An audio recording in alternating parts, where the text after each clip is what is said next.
While you're at it, make your art. Do the stuff that only you can do. The urge starting out is to copy. And that's not a bad thing. Most of us only find our own voices after we've sounded a lot like other people. But the one thing that you have that nobody else has is you. Your voice, your mind, your story, your vision. So write and draw and build and play and dance and live as only you can. The moment that you feel like just possibly you're walking down the street naked, exposing too much of your heart and your mind and what exists on the inside, showing too much of yourself, that's the moment you might be starting to get it right. Hi, welcome to Books with Monica, where I read some of my favorite books and read some of yours. And today I am reading a part from one of my other favorite books by Neil Gaiman, Make Good Art Speech. Now, I love this for a couple of reasons. One, as you just heard, a writer just speaking his mind is powerful. And I am a fan of a lot of his fiction, Neverwhere, and a handful of other books. I have a huge chunk of his fictions. And one of the things that I found really empowering as I came across this from another favorite blog, Brain Pickings, is that your mindset really matters. I know here he might be speaking about art as into art students because it was from a graduation speech he did a few years ago and they made it into a beautiful book. Look how fun this is also, by the way. I really recommend, you should get it and have a copy. That particular piece I read reminds me each time because it is so tempting when things get tough and challenging that I just want to get it solved, right? I just want to figure out what's the best way. I just want to figure out what works. And I just want to copy and work with it.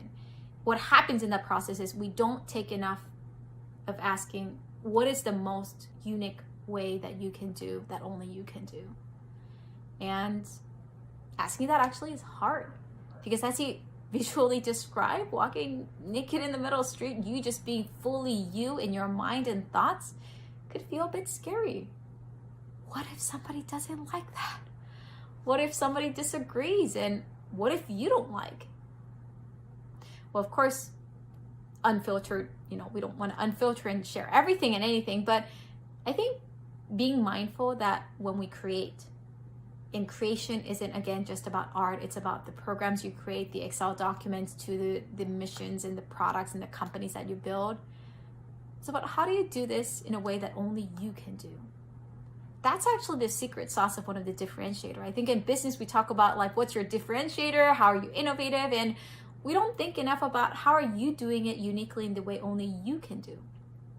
I mean, that's an example of actually how I made my book, Rethink Creativity. I thought about if I want to write a book that is mostly uniquely me, I want to put a lot of visuals. I want to make it fun, interactive. I want to have notes. Actually, these images that you see for those who have the book, these are all original images that I did. They're cut paper. I did origami paper, sekjongi in Korean. You can make these illustrations. And because that was my way of expressing me.